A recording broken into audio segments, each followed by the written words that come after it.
gracias al auspicio de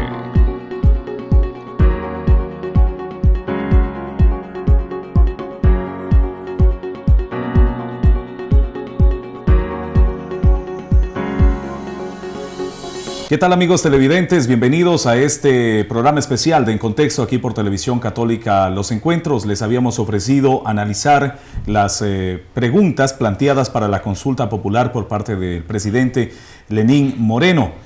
Al final son 7 las preguntas planteadas de un total de 2.739 propuestas que fueron presentadas, 2.739 preguntas de un total de 700 proponentes como personas, ciudadanos, también GATS, colectivos, inclusive asambleístas, fueron los que propusieron las diferentes preguntas que fueron resumidas en estas 7 y que algunas el presidente de la República en la cadena realizada el día lunes manifestó que se utilizarán algunas de estas propuestas para viabilizarlas a través de la Asamblea Nacional, a través del Ejecutivo, mediante decretos o como políticas de Estado. Bueno, el día de hoy hemos invitado a 2 profesionales del derecho de la provincia, como lo son el doctor Herman Espinosa y también el doctor Eduardo Moreno. Con ellos vamos a estar hablando y conversando, recibiendo los criterios en cuanto a estas 7 preguntas. Primero, quiero saludar con el doctor Herman Espinosa. Gracias por haber aceptado esta invitación. Gracias por estar con nosotros. Bienvenido. Muchas gracias. Es un placer poder compartir este conversatorio con un distinguido colega como es el doctor Eduardo Moreno, y a ustedes como medio de comunicación. Muchas gracias por la oportunidad de poder dirigirnos a la ciudadanía a través de este conversatorio sobre un tema de trascendental importancia para la vida democrática del Ecuador. Muy bien, muchas gracias al doctor Herman Espinosa, quien es abogado en libre ejercicio. También tenemos la presencia del doctor Eduardo Moreno, quien es funcionario de la Fiscalía, también tiene su carrera dentro del ámbito del derecho. Bienvenido, doctor Moreno, gracias por acompañarnos. Muchas gracias, mi estimado Paul, muchas gracias, Televisión Católica de los Encuentros, a mi distinguido amigo y colega Herman Espinosa. Agradecerles por esta invitación y por departir algunos temas respecto a la consulta popular que, a la medida de nuestros pequeños conocimientos, queremos hacer conocer cuál es nuestro criterio a la ciudadanía zamorano-chinchipense. Estamos aquí para que usted nos interpele, llamaríamos así.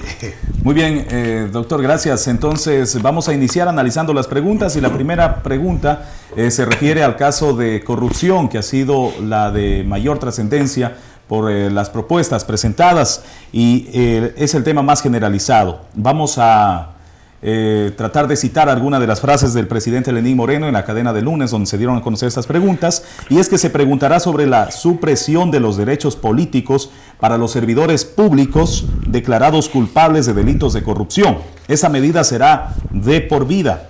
Además, que las empresas corruptas y corruptoras jamás puedan volver a contratar con el Estado. Por otro lado, los bienes y propiedades de estas personas y empresas serán destinados a recuperar lo que el Estado perdió por efectos de la corrupción. Doctor Moreno, vamos a iniciar con usted su apreciación acerca de esta primera propuesta de pregunta en cuanto a la corrupción.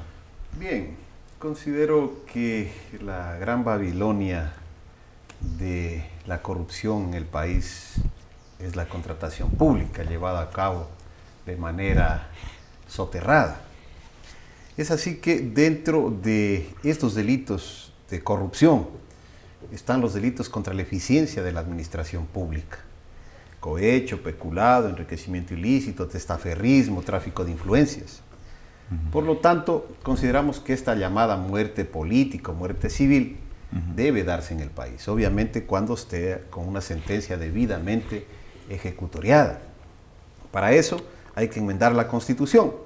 El artículo 113, me parece, numeral 2, habla de quienes no podrán ser candidatos a una dignidad de elección popular, pero dice quienes hayan sido sancionados con reclusión, que ya no existe la reclusión, sino privación de la libertad. Por eso es importante a la Constitución enmendarla, actualizarla. Hay esos vacíos. esa palabra que está de más, ese tecnicismo, y a la reclusión no existe, debe ser personas privadas de la libertad, ¿no es cierto? ¿No se puede interpretar a nivel jurídico esas palabras? Porque la reclusión se entendía que era delitos graves mayores a 5 años, pero dentro de los delitos de corrupción, por ejemplo, el testaferrismo, el tráfico de influencias, tienen penas de 1 a 3 años. Entonces, delitos graves se lo considera en nuestra legislación actualmente de 5 años para arriba de privación de la libertad.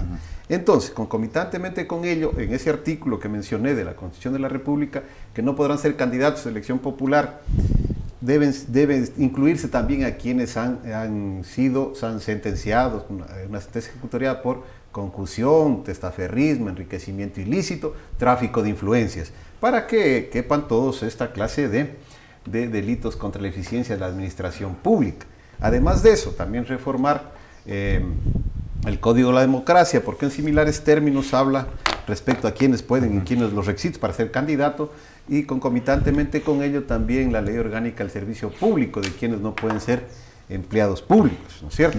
Y con eso, pues, efectivamente, luego de esta consulta popular, que el pueblo se pronunciará, pues, y los anexos que va a presentar el presidente, tiene que estar la reforma puntual, la enmienda puntual, perdón, a el artículo respectivo de la Constitución de la República. Muy bien, vamos a consultar al doctor Herman Espinosa, porque además se plantea que esas empresas que se compruebe que cometieron actos de corrupción jamás vuelvan a contratar con el Estado, y además todos estos bienes puedan ser, se podría decir, confiscados para que el Estado recupere lo perdido. Su criterio también, doctor Herman. Yo creo que es muy acertado el pronunciamiento de Eduardo, en el sentido de que justamente se debería apuntar en ese sentido. Es decir, yo creo que esto se convalidaría ya la sanción a las empresas, siempre y cuando también quienes van a investigar el cometimiento de actos reñidos con la ley, y especialmente a sancionar, a emitir ya la sanción respectiva a la sanción, tienen que garantizarse también, porque no ganaríamos nada de que esté escrito en nuestra Constitución, como sucede actualmente, delitos graves que se han investigado en el delito, perdón, en el cometimiento del delito, se han investigado a personas, empresas que han quebrantado la norma, pero al final, luego de un proceso que son sometidos, terminan a lo mejor absolviendo o no condenando. Entonces eso es gravísimo. No ganaríamos nada, vuelvo y repito, si es que no tenemos hombres probados, hombres transparentes, que justamente quieran hacer una bandera para hacer respetar lo que el pueblo se va a pronunciar, lo que se está consultando en las urnas. Porque, oiga, una empresa que vino y corrompe, entonces mañana incrementa su patrimonio sobremanera. Incluso lo que está pasando a nivel, lo que pasó en este caso con la empresa Odebrecht. Mire, puede nacer un monstruo también en el mismo Estado ecuatoriano, que se encargue de querer abarcar toda la contratación a nivel nacional, local. Entonces, y después vamos a someterlo a una investigación, y tendremos que a lo mejor después no tengamos una sanción, una sentencia condenatoria. Entonces, para acotar rápidamente esta primera pregunta, que será puesta en consideración de toda la población, doctor Moreno, ¿se sobreentendería que esto aplicaría solo para los contratantes con el Estado, o se entiende para todos los niveles de gobierno? Obviamente comete peculado en todos los niveles del gobierno, todos los organismos del Estado ecuatoriano, sea estos GADs, parroquiales, provinciales, cantonales, todas las instituciones del Estado, que termina la misma Constitución de la República. Y yo debía acotar también que en el Código Orgánico Integral Penal, únicamente el artículo que refiere al peculado señala que los sentenciados por el peculado, exclusivamente por esa figura penal, serán incapacitados perpetuamente para desempeñar cualquier cargo público. Yo pienso que debiera haber una disposición común, que eso van a hacer los legisladores, me imagino, a reformar después el COIP, en que toda esta clase de delitos contra la eficiencia de la administración pública, una disposición común de que quedarán incapacitados de por vida para el desempeño de cualquier cargo público. ¿Sí? Hay algunos delitos, por ejemplo, de ruptura de sellos, de ataque o resistencia, que esos no se podría incluir ahí, ¿no? Obviamente ese deben tener penas menores, pero los demás delitos, enriquecimiento ilícito, cohecho, concusión, deben tener penas superiores, no de 10 a 13 años, que es lo máximo el peculado, sino de tener unos 20, 25 años, por el daño que causan, o sea, la corrupción, el daño que causa a nuestro país, mi estimado Paul. Muy bien, acotamos también si es que hay algo que añadir el doctor Espinosa sobre esta primera pregunta. Sí, yo creo que el artículo 76, numeral 6 de la Constitución de la República refiere acerca de la proporcionalidad. ¿Por qué en delitos, por ejemplo, un robo agravado, lesiones, las penas están desproporcionadas? Pero parece que el legislador cuidó o dijo, bueno, mañana vamos a caer en esta encrucijada y tenemos que protegernos y poner penas, como lo dice Eduardo, para el peculado, enriquecimiento ilícito, testaferrismo, penas de 10 a 13 años. Cuando en otros delitos, o sea, se han agravado la pena considerablemente. ¿Y por qué? Justamente, oiga, si el daño es mayor, si lo que están atentando es contra el pueblo en sí, porque al robarse la plata, al llevarse la plata de los ecuatorianos, se está impidiendo de que se pueda cubrir rubros de salud, educación. Entonces, ¿cómo puede el legislador prever una pena, o sea, premiarlos de esta manera? Entonces yo creo que ahí sí tenemos que tener mucho cuidado, que las penas deberían graduarse considerablemente, deberían sumarse. Muy bien, vamos a analizar la segunda pregunta dentro de este diálogo aquí en su programa En Contexto en Televisión Católica Los Encuentros. Y bueno, es que se preguntará sobre el cese inmediato de los actuales miembros del Consejo de Participación Ciudadana y Control Social. Y se propone que los nuevos integrantes sean elegidos a través del voto universal. Mientras tanto, se establecerá un Consejo de Participación transitorio encargado de la evaluación de las autoridades existentes y los concursos en marcha. Vamos a iniciar esta vez con el doctor Espinosa sobre esta propuesta, cesar a los actuales consejeros del Consejo de Participación Ciudadana y que estos sean electos por voto universal. ¿Qué abarca esta propuesta, esta consulta? La Constitución del 2008 que nos entregaron a través del referéndum y que entró en vigencia luego de su publicación, constituía aparentemente la panacea de un cambio positivo, y todos aplaudimos y votamos por esa nueva Constitución porque así nos hacía creer ese marco constitucional. Se creó el quinto poder.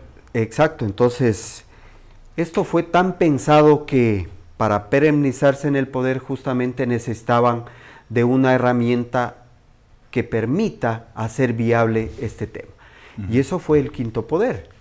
Entonces, cuando se eligieron o designaron los miembros que integrarían el Consejo de Participación Ciudadana, que tendrían a cargo de velar por todos los concursos a nivel nacional y especialmente de los organismos de control.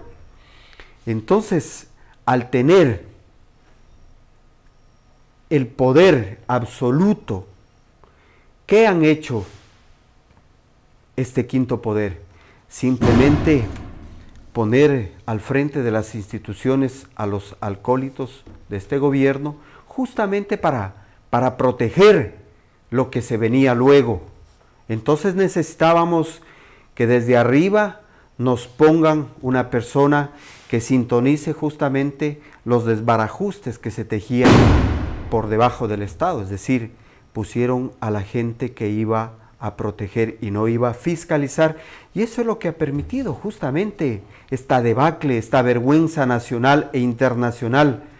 Entonces, en los concursos a nivel nacional, la convocatoria iba a nivel nacional, y concurrían todos los hombres y mujeres del Ecuador que tenían un currículum envidiable, hombres preparados, revestidos especialmente de lo que se necesita un hombre para que dirija, por ejemplo, la Contraloría, la Fiscalía General del Estado, hombres que hayan demostrado esa probidad, esa ética, y que mañana justamente no desatiendan para lo que se lo estaba destinando. Entonces yo creo que al haber puesto gente de su confianza, es lo que vino a quebrantar justamente la confianza, y desde ahí se desbarató, desde el quinto poder se ha desbaratado prácticamente la estructura del Estado, que ha permitido que tengamos ahora que lamentar actos de corrupción en donde está incluso el vicepresidente de la República, ¿no? Doctor Moreno, ¿cuál es el mecanismo actual para poder elegir a estos consejeros? Se sobreentiende que son representantes de la sociedad civil. ¿Cómo se ha venido eligiendo a estos representantes y cuál es la falla, podríamos decir, para que se proponga que sean electos por voto popular? Bien, consideramos que este quinto poder, como dice Herman, efectivamente se quería convertir en la panacea, un organismo apolítico para la designación, la selección, llamado concurso de los señores Contralor General del Estado, los de los superintendentes, la Fiscalía General, el Consejo Nacional Electoral, el Tribunal Contencioso Electoral y una serie más de Defensoría del Pueblo, Defensoría Pública, la Procuraduría General del Estado. Pero hay algunas cosas que no se dictan previamente. Las reglas del juego deben estar previamente dictaminadas, no ir acomodando según las necesidades de alguien, ir acomodando los reglamentos, los instructivos, sino que ser algo ya predeterminado, se va a hacer de esta manera, estas personas van a ser quienes sean los triunfadores.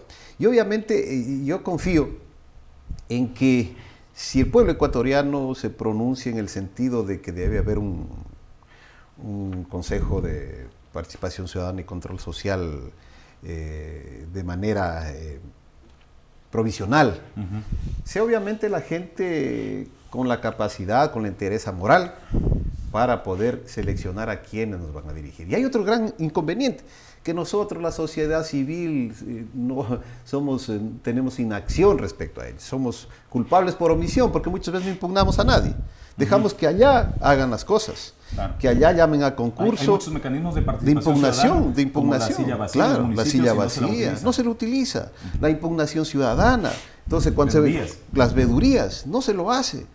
Únicamente a veces cuando tenemos intereses de parte, ahí estamos protestando. Ahora, ¿no? ¿Cuál sería el perfil de los candidatos a consejeros si van a ser por voto popular? Me imagino que no deberían estar alineados a tiendas políticas principalmente, o sí sería uno de los requisitos. Yo considero que todos los seres humanos somos políticos. Ya Aristóteles manifestaba el son politikon. Obviamente, si la política no es mala, la política es un arte. El arte de hacer bien las cosas. De hacer bien las cosas, dirigir los destinos de un pueblo, de dar directrices, señalar el camino, abrir brechas.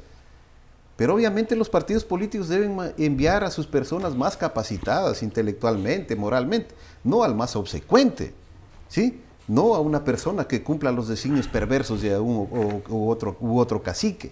Entonces obviamente yo considero que todos tenemos derecho, no solamente los partidos políticos, sino la sociedad civil, y obviamente los colegios profesionales deben también ser parte de estos consejos de participación, de vedurías, y ya no hemos hecho casi nada los colegios profesionales, de abogados, de médicos, de ingenieros, de economistas. Debe haber mayor participación, obviamente, empoderarnos de que el destino de nuestro país depende también de nuestros actos, de nuestra acción o nuestra omisión.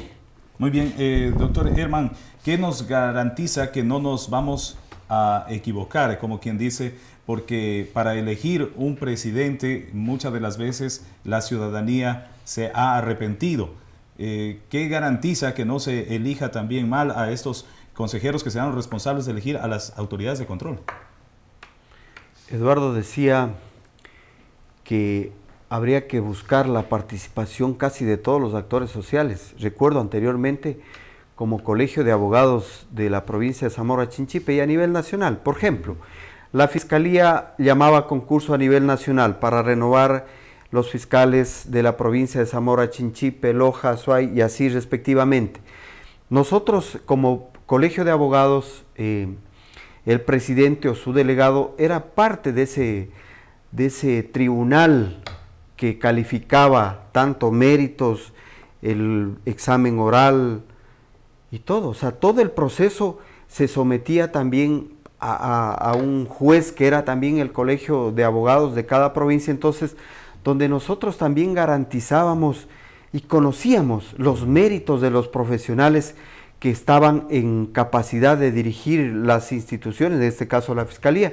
Entonces, o sea, era una apertura que se tenía y se garantizaba la participación de todos los profesionales del colegio, y realmente ganaban los que tenían que ganar.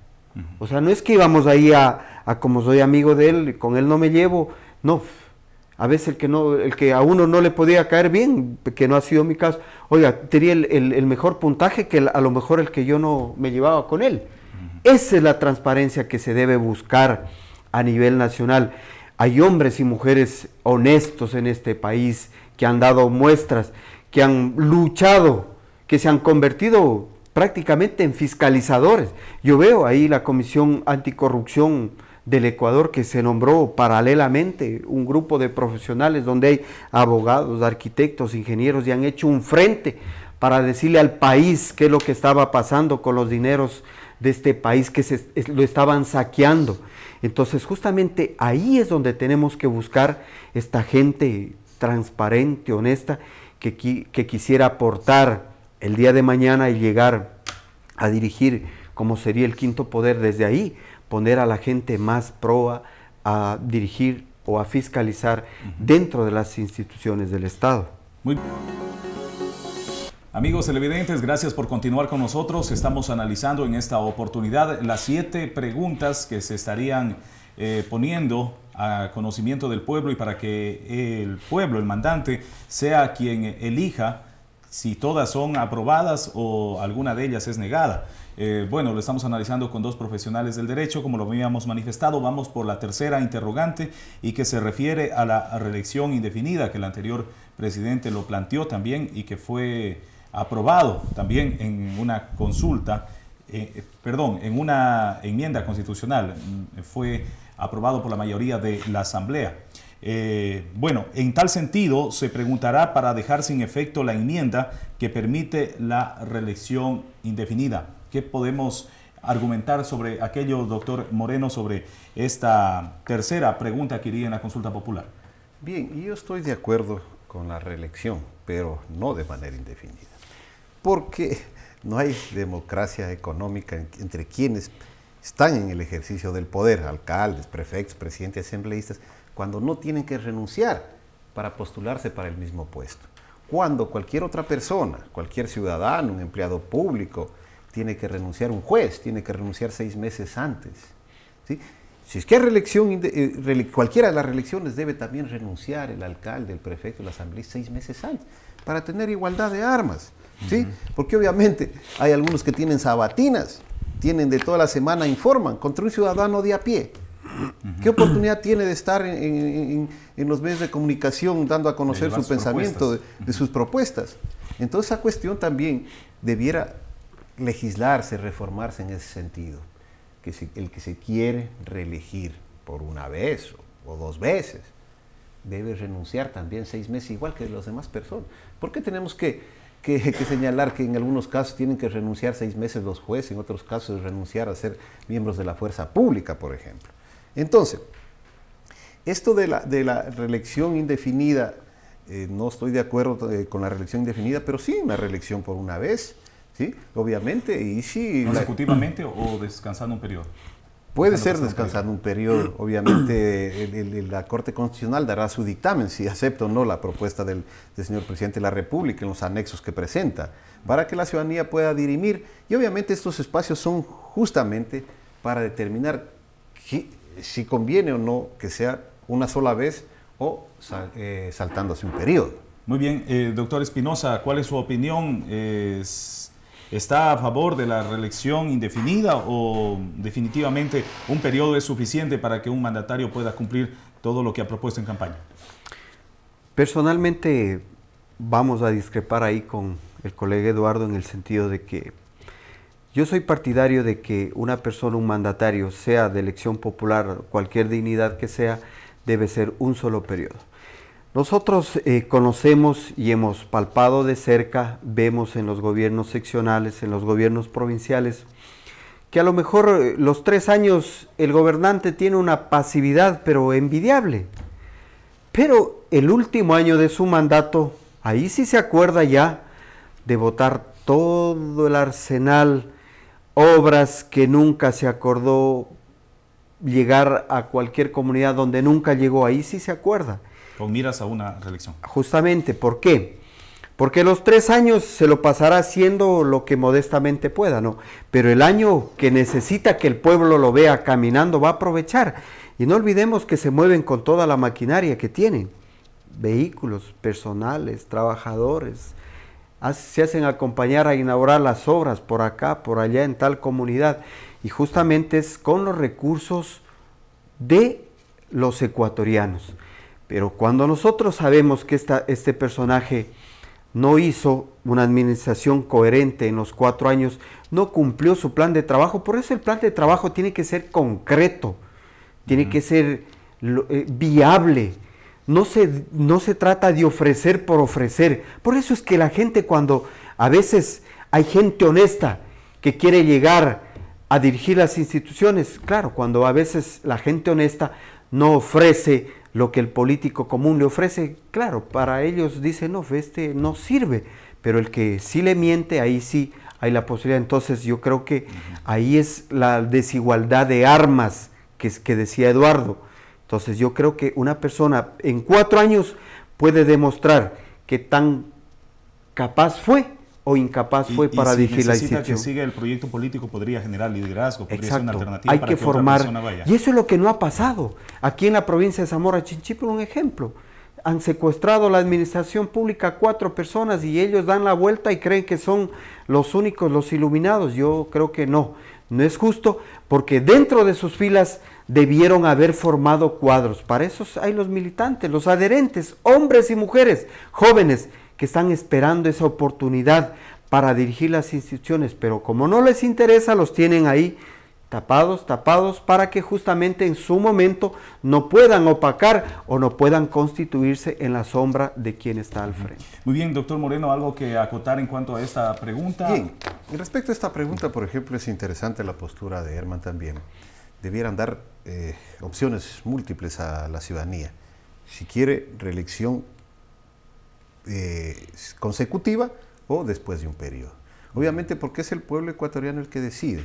Es el votante, el mandante el que decide cuál debe ser o no debe ser, que se le da el respaldo para que continúen las instituciones que se eligen dignatarios de elección popular.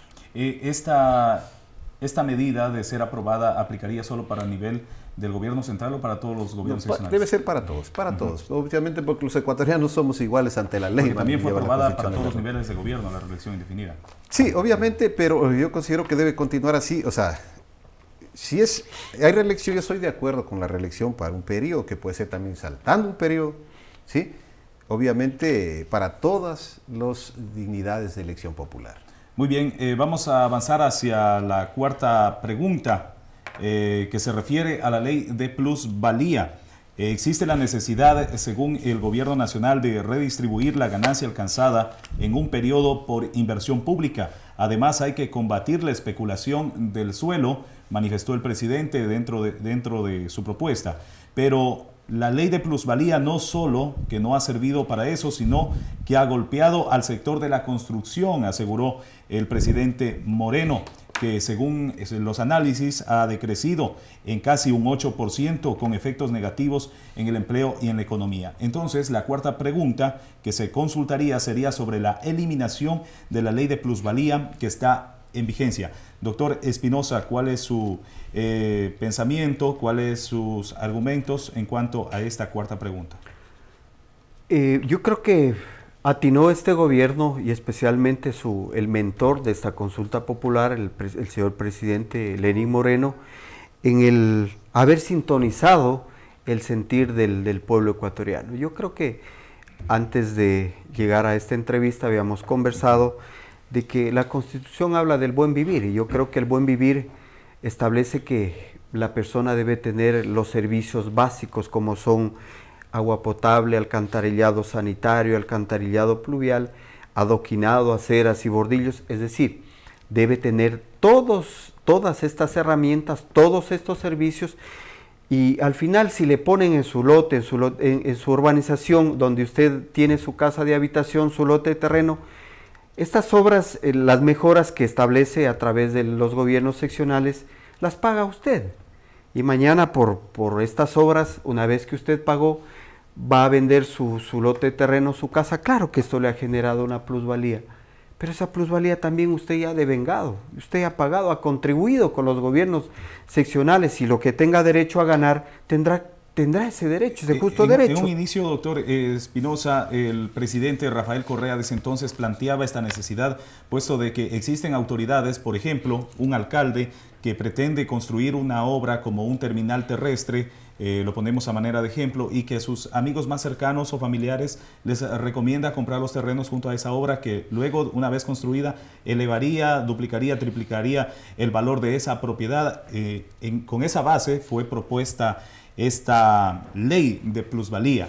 ¿Qué podríamos decir ante esa propuesta? Yo creo que la idea es justamente frenar eso, pero se lo podría hacer a través de otra normativa. Este sentir debería haber aterrizado en otra normativa, en donde se descubre, sí, en el mismo COTAD, de que sí se detecta de que se está haciendo, si usted goza de una información privilegiada, se debería ya incluso sancionar hasta penalmente. O sea, deberíamos adecuar a otra normativa, pero más no una ley dedicada justamente en donde, por castigar a un sector, prácticamente se sometió a todos los habitantes del Estado ecuatoriano. Doctor Moreno, ¿se debe eliminar la ley de plusvalía o debería continuar?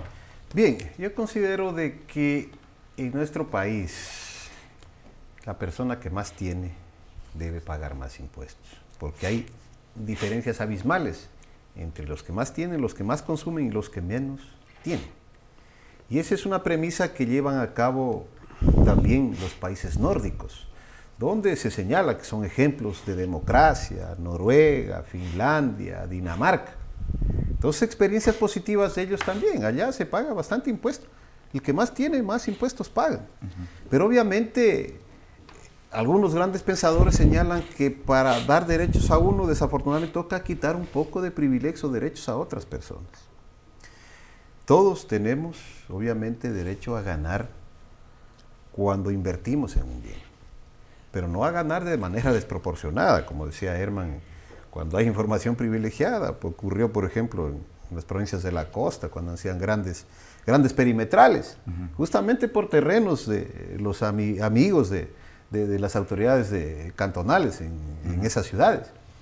Y pues de lo que valía $100 el metro, llegaron a valer $1000. Para eso está también, obviamente, que esta clase de impuestos, ¿sí?, los facturen los municipios, los consejos provinciales, obviamente, porque conocen de mayor cercanía a la realidad de cada una de nuestras provincias, y obviamente el que más tiene, yo sigo manifestando que debe pagar más, obviamente, para que la gente que no ha tenido históricamente oportunidades de estudiar, de tener salud, educación, agua potable, también con esos dineros se pueda, esa gente en igualdad de armas que hablamos los abogados, pueden también desarrollarse. Un niño desnutrido no puede estudiar, pues.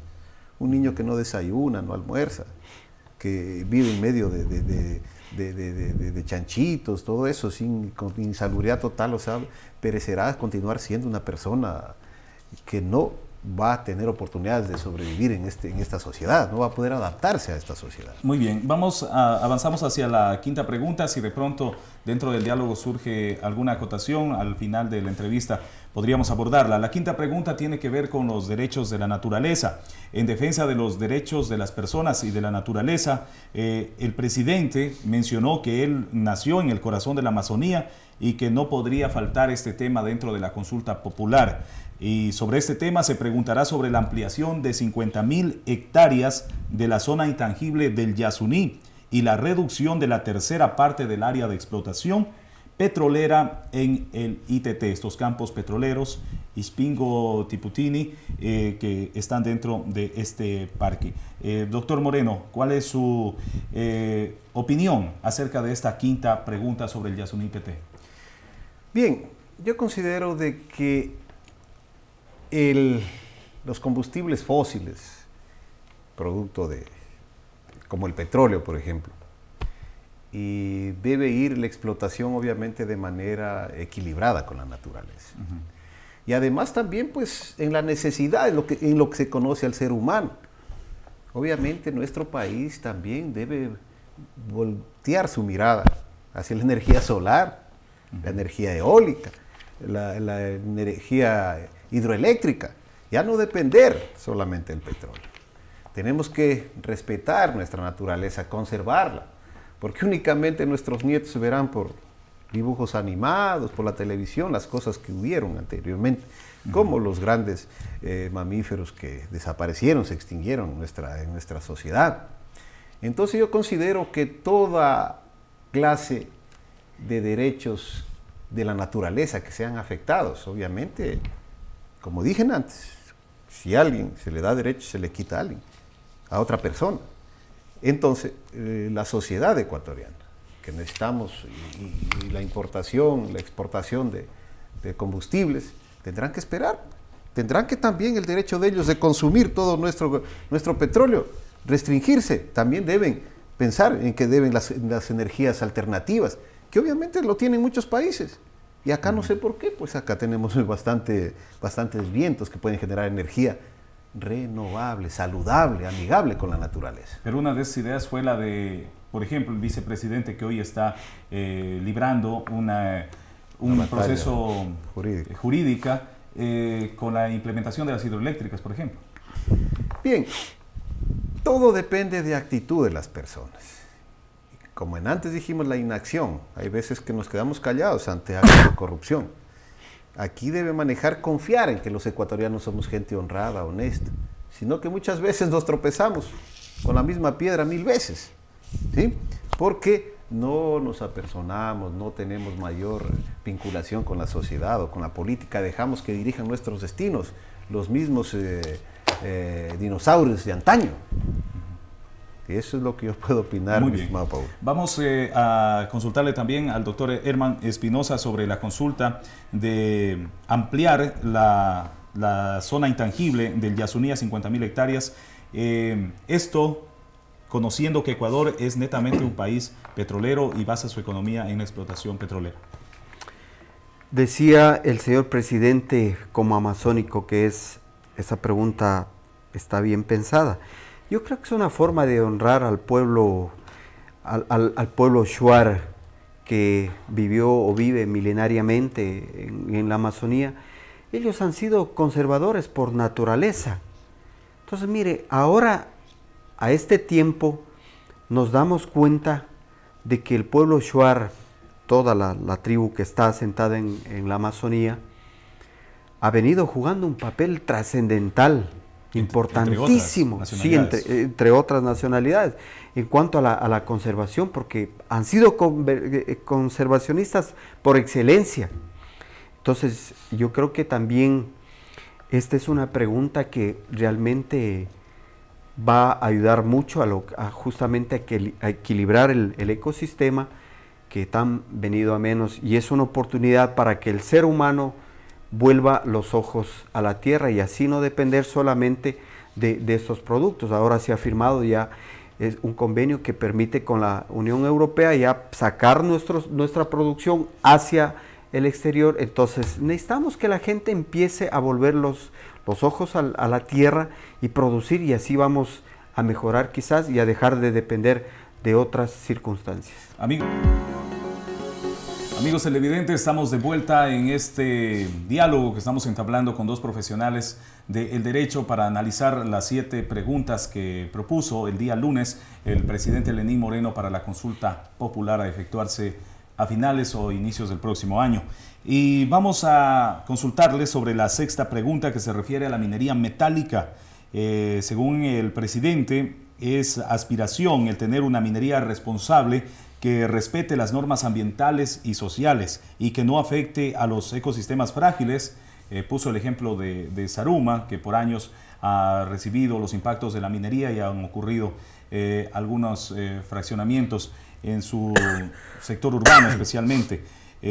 realidad parecida tenemos en la provincia. Y bueno, sobre este tema se preguntará sobre la restricción de la minería metálica en todas sus etapas dentro de áreas protegidas, zonas intangibles y centros urbanos. Vamos a preguntarle al doctor Espinosa sobre su opinión acerca de esta pregunta y sobre si parte de ello ya no estaba contemplado dentro de la ley de minería, dentro de la ley del ambiente vigentes actualmente en el país. Ciertos aspectos sí, pero los que se trata de consultar prácticamente es lo que es la cereza que le faltaba al pastel, toda vez que aquí muy cerca se explotó o se trabajó en el centro poblado de San Carlos de las Minas. O sea, a eso es lo que trata de proteger ya a través de la pregunta en la consulta popular. Yo creo que es muy acertada en el sentido de que en zonas protegidas, zonas intangibles y centros urbanos. Es lo que le estaba faltando a la ley de minería, porque al no haber esta prohibición, tranquilamente se está concesionado hasta debajo de un parque central de cualquier centro poblado. Entonces, justamente es a eso donde quiere apuntar. Yo creo que algo debe reservarse para el Estado, justamente para no haber la afectación que existe en Zaruma. Zaruma es un socavón, es un cascarón que cualquier rato eso se va abajo. Entonces yo creo que la única forma de proteger es a través de esta pregunta, lo que luego permitiría ya hacer prevalecer esta norma y evitar justamente que se atente en contra de estos sectores. Muy bien. Su opinión, doctor Moreno, también han existido reacciones de sectores que pedían sea más drástica esta consulta, que se elimine totalmente la minería. Bien, un famoso comediante norteamericano que le atribuyen a él esta frase que voy a señalar, de que el secreto del éxito, señalaba Bill Cosby, no sabe cuál es el secreto del éxito. Pero el secreto del fracaso es querer contentar a todo mundo. Y obviamente no se puede contentar a todo mundo. Hay voces destempladas de que otra consulta, otras preguntas, etcétera, etcétera. Obviamente no puede ir en unas enmiendas constitucionales, una consulta popular, 1000, 2000 preguntas. Obviamente las que más tengan relación a nuestro vivir diario. Yo considero que la explotación de minerales metálicos dentro de las zonas intangibles, áreas reservadas, centros poblados, debe vetarse totalmente, ya que esa ambición desmedida por el dinero llega a tener consecuencias fatales cuando no se lo hace de manera responsable, de manera que se preserve el ser humano, se cuide la naturaleza y lo más preciado que es pues el ser humano.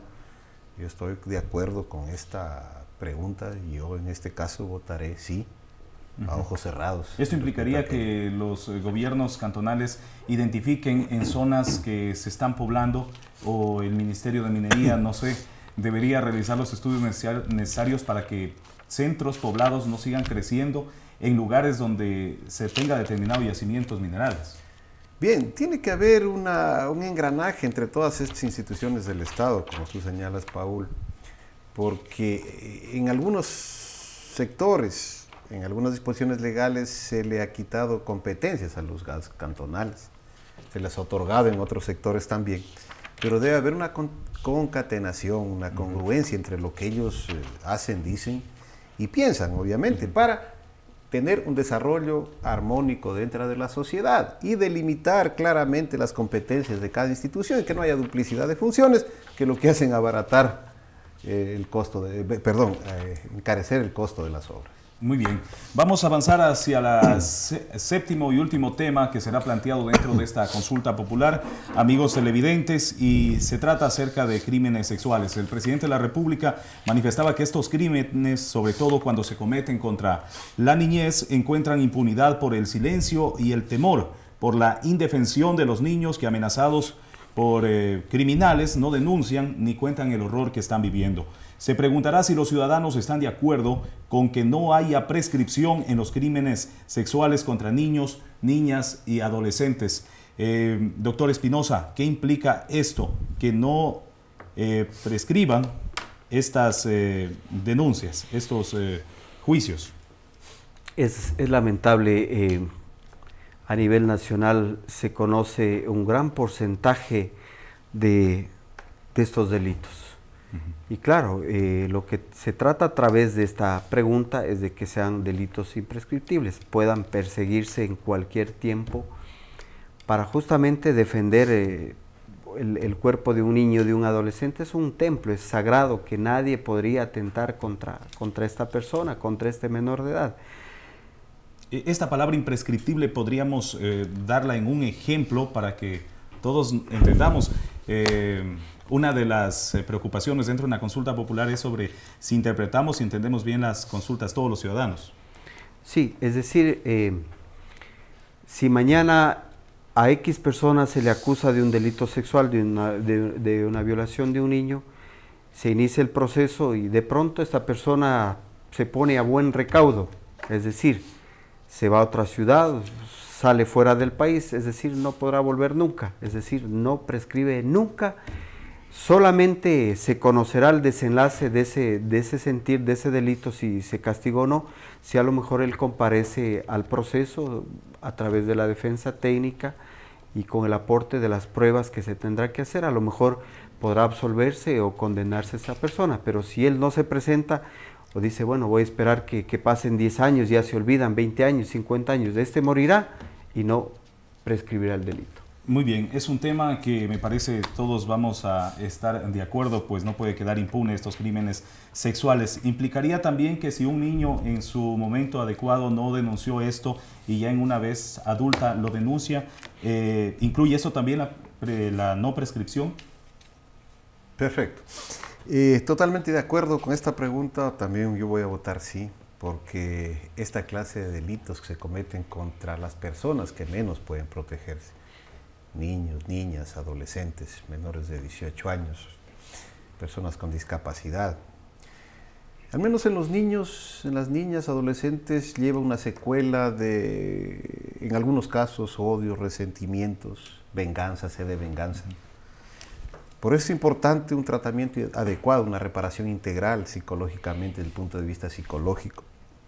Y que esta clase de sinvergüenzas que cometen esa clase de delitos, que sepan que por más que se escondan, por más que argumenten una serie de hechos, no va a prescribir ni la acción ni la pena. O sea, esto de ir hasta los tribunales o los juzgados y presentar la acción penal correspondiente por este delito para que se investigue y para que se sancione, y obviamente una vez sentenciado, y si se esconde, si está prófugo, no prescribirá nunca tampoco la pena que se le imponga. Obviamente será para toda la vida hasta que desaparezca este individuo. En cuanto a las penas, ¿son las adecuadas las que actualmente están dentro de la diferente normativa?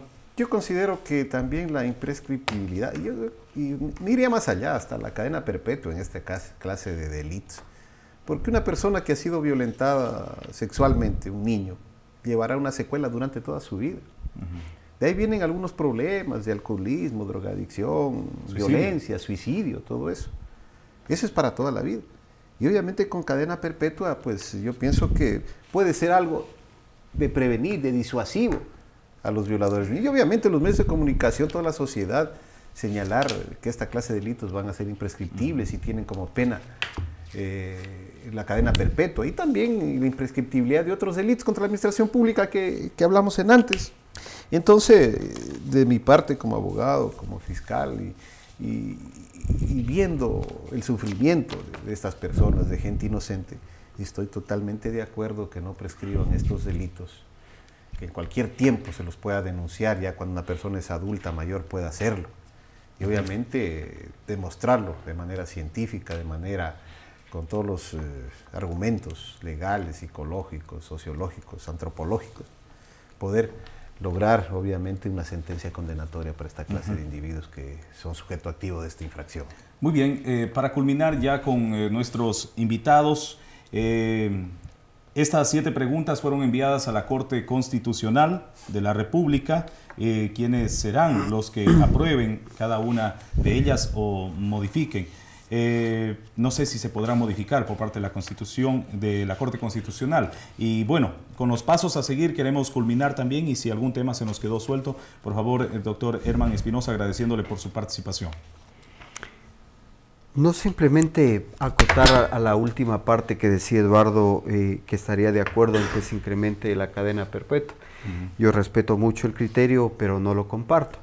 Toda vez que, por la experiencia que se tiene, este delito también ha sido utilizado mediante artimañas para, a lo mejor, lograr otros objetivos. Se han utilizado esta clase de denuncias para a lo mejor con otros fines, entonces yo creo que ahí sería un poquito peligroso si es que iríamos por este tema. Entonces yo creo que mientras se investigue bien cualquier delito y especialmente estos, y se garantice un debido proceso, el derecho a la defensa de las partes, ya ahora tenemos medios científicos que nos pueden ayudar a la investigación. Entonces yo creo que cuando se ha investigado bien, también esto permitiría a lo mejor emitir una sentencia condenatoria o absolutoria por parte de quienes están al frente administrando justicia. Doctor Herman, gracias por habernos acompañado.